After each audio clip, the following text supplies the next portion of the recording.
Hey guys, if you're serious about investing in Bitcoin over the long term, then it's really important to understand how to secure your Bitcoin properly. And the first step is to understand the different ways to store your Bitcoin. So in this video today, I'll break down the differences between hot and cold Bitcoin storage and wallets. I'll give you a clear structure that will help you make the right decisions to buy and keep your Bitcoin securely going forward. In short, you have the option to store your Bitcoin in hot storage, cold storage, or a combination of both. Hot versus cold refers to whether and to what extent the storage is connected to the internet. Let's use this table to make things clearer. When you're keeping Bitcoin in hot storage, it means the storage connects to the internet. When you're keeping Bitcoin in cold storage, on the other hand, the storage is offline. They're not connected to the internet. There are more nuances to this, but I'll try to keep this simple. Now, before we dive in further, just a quick note, guys, this is not financial advice. I'm just sharing my personal experience with Bitcoin here. Always do your own research and due diligence before investing any of your money. So what are the main risks of hot storage? As you can guess, if your Bitcoin is kept in hot storage that connects to the internet, it's exposed to all the risks of the online world.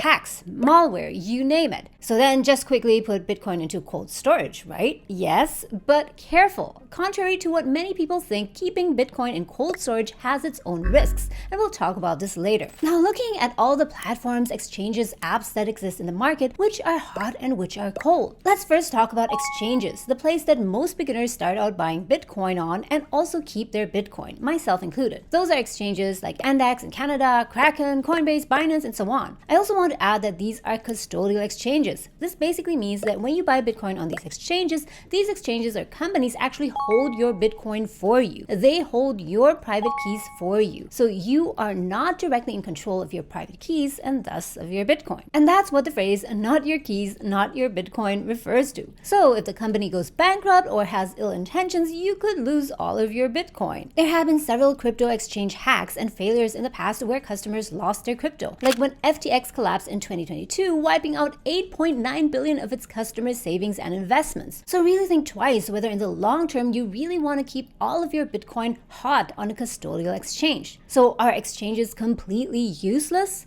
I don't think so. The advantage for beginners is that it is super easy to start buying Bitcoin on these exchanges. That way you don't procrastinate, start buying Bitcoin, and don't lose out on potential growth. So even though ultimately you want to understand how to use cold storage, I still believe it's better to get started on an exchange than not at all. And just in case that's where you're at right now, and if you happen to be a Canadian resident, here's an exchange I like to use, Index, which is known for its lowest trading fees of just 0.2% in the market. You can get a $10 bonus when you sign up using my link down below. Note that this is an affiliate link, so I will get a small bonus as well if you sign up. Now, besides these online hot custodial exchanges, what other options are there? There are also hot non-custodial storages. In short, this means that the platform or app does not hold your Bitcoin, but instead you as the Bitcoin owner hold custody over your own private keys, also known as self-custody. Now here's something to note, guys. The upside of holding your Bitcoin or a portion of your holdings on exchanges is that your holdings are tied to your identity. You don't need to safekeep any seed phrase or so. As long as you got your username, password, ID, you can access your Bitcoin. Remember again, the downside is that you're leaving your assets in the hand of someone else and trust their ability or well-intention to safekeep it. If you want a more detailed explanation of custodial versus non-custodial ownership types, you can join me in this video later. Now, these hot non-custodial storages are also called hot wallets. An example of these are apps like MetaMask, Trust Wallet, Electrum, you might have heard of. How these basically work is that you create your Bitcoin wallet on these apps,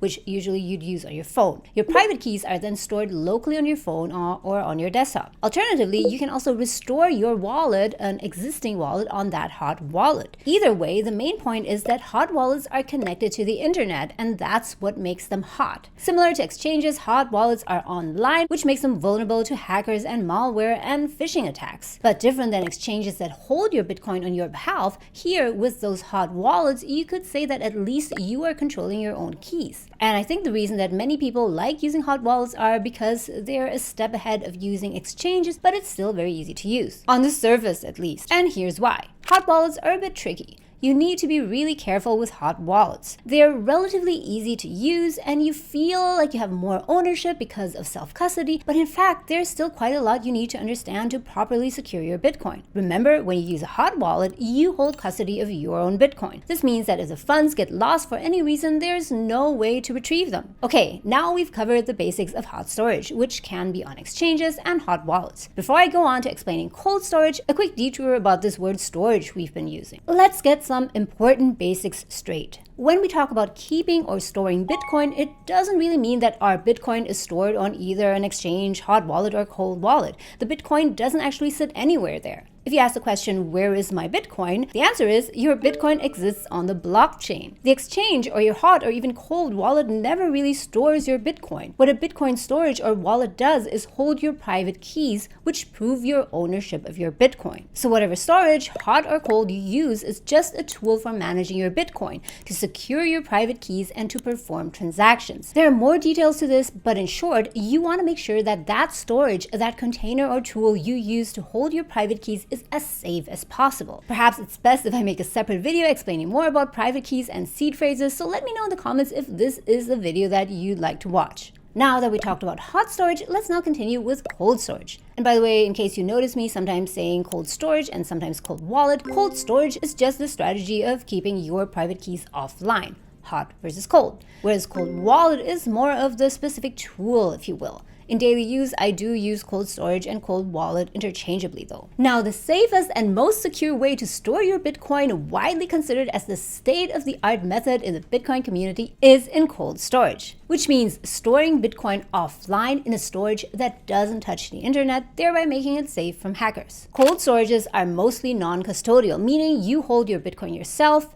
you hold your own private keys. There are some exceptions for institutions though. There are many companies who do not want to hold their own keys but instead use the service of another company to hold their Bitcoin for them. You could call this institutional Bitcoin storage, and the demand for this is growing. Institutions want the security benefit of having their keys all offline but don't want to deal with the hassle of managing it. And that's why they pay other companies specializing in Bitcoin storage to help them manage and store their keys. But since most of you watching, I guess, are individuals, let's get back to non-custodial cold storage. Cold storage stores your private keys to your Bitcoin in a way that never touches the internet. Since hackers can't touch it, it's much safer for long-term storage. So there are different ways to do cold storage. The most simple and basic way is just to memorize your seed phrase in your head, but it's a very risky method, as you can imagine. If you forget it, everything's gone. Then you can use a paper wallet safely stored, or a metal backup plate, or most commonly used, a hardware wallet. You can of course use a combination of these methods, and in the future I'll make many more videos about how to set up your cold wallet. If you want to secure your Bitcoin, it's really worth thinking about and spending some time about how you want to safeguard your assets. So popular used cold wallets in the form of hardware wallets are wallets like Trezor, Ledger, Blockstream Jade, and the Cold Card. Which one is best is again content for another video, but the hardware wallet I started using first and I really love is the Blockstream Jade. Although the difficulty level is definitely highest among all methods, contrary to what many people think, it's not that complicated. If I, who's not really tech savvy, can learn it in a few sessions, then so can you. Of course, it requires some time to learn and to get used to, so let me know in the comments down below if you're interested in a video that shows you how to use the Blockstream Jade to set up your wallet and store your Bitcoin. What I personally love about the Blockstream Jade is that it's one of the safest tools to keep your Bitcoin. It's transparent because its firmware and hardware is open source, so no secrets. The most important thing to me is that you can use it in what's called an air-gapped way, meaning that you don't need to use Bluetooth or USB to perform transactions, but instead you can use QR codes so that your private keys really never touch the internet. This is as cold as a method as it can get. So in case you've been holding Bitcoin hot for a while and you're interested in using the Jade as your cold wallet, then make sure, this is in general very important guys, to make sure you buy it from the right website. Nowadays there are so many scams where false sites pose as real ones and scam people into buying a compromised device. To avoid this, double check to make sure sure you go to the correct website. You can also order your Jade by clicking on my affiliate link in the descriptions down below. And once you feel comfortable with your cold wallet, you can even buy Bitcoin directly into your cold wallet without needing to go through exchanges. A platform I use in Canada, for example, to buy Bitcoin directly to my cold wallet is called Beaver Bitcoin. There's also an affiliate link in the descriptions down below in case you want to try it. I know that many Bitcoiners still shy away from cold storage just because it looks really complicated. Yeah, it did feel intimidating to me in the beginning as well, but whoever is serious about holding Bitcoin long term should really start looking into learning about self-custody and cold storage. I hope that now you got a basic overview of the different ways to hold Bitcoin.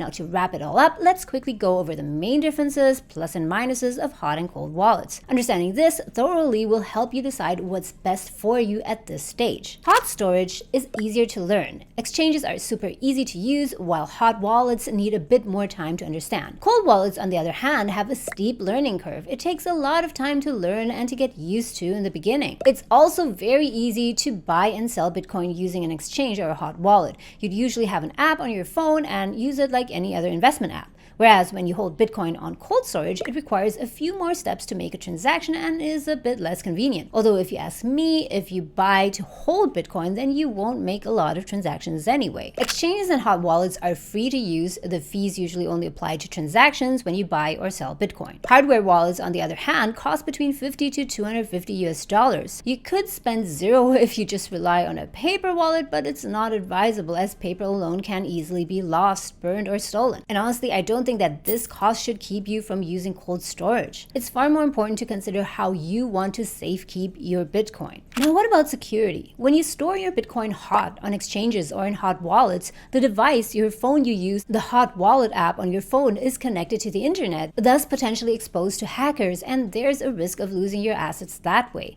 Storing your Bitcoin in cold storage properly reduces this risk as your private keys always stay offline, especially if you used a fully air-gapped mode as possible with the Blockstream Jade and also the cold card. Your private keys never touch the internet. So using cold wallet is more secure, but it doesn't mean that there is zero risk. If, for example, you get a device that has been compromised, there is a risk of it being hacked. This is just one of the things you need to pay attention to when you dabble with cold wallets. Here's one risk that's not often talked about. Yes, cold wallets are more secure from hacks. However, human error can sometimes cause someone to lose their Bitcoin, so beware. When you store your Bitcoin on an exchange or hot wallet, you have an app that you can fall back on. Even a hot wallet is more intuitive to use, so the likelihood of making mistakes is probably smaller. But when you store your Bitcoin in a cold wallet, the risk of human error tends to be higher as there are a lot of moving parts. You have to securely back up your seed phrase, make sure it doesn't get destroyed or even stolen. Considering the different risks, we could say there's a following use case, and this is just my opinion.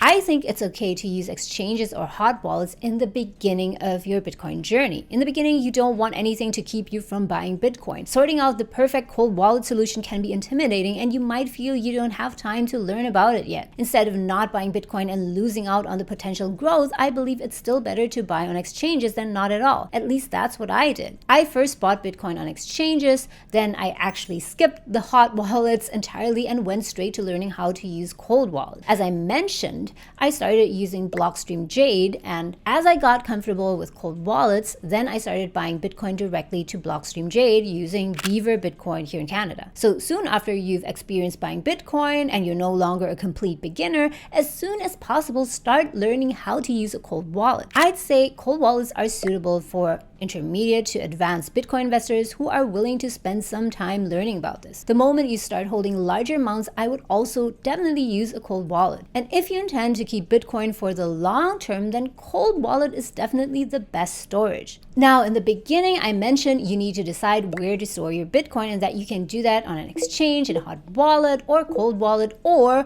there's another option using a combination of these methods. Personally, I use a combination. I still hold some Bitcoin on exchanges, but as my understanding and level of confidence with cold wallet increases, I'm moving more and more satoshis to cold wallet. I think this is a good principle to have to proceed cautiously step by step. So guys, what do you think? Have I left out anything important? Do let me know in the comments down below. Also let me know what videos you'd like me to make in the future. In the meantime, if you're just starting out and want to start buying some Satoshis, try out Endax and head over to my link to claim your $10 bonus when signing up. Thanks for watching, guys, and remember, buying 1 Bitcoin sounds huge until you realize it's just stacks of Satoshis. 1 Bitcoin equals 100 million Satoshis, and for the price of just 1 coffee, you can stack thousands of Satoshis a day until one day you own a whole coin. Cheers, guys, and see you in the next one.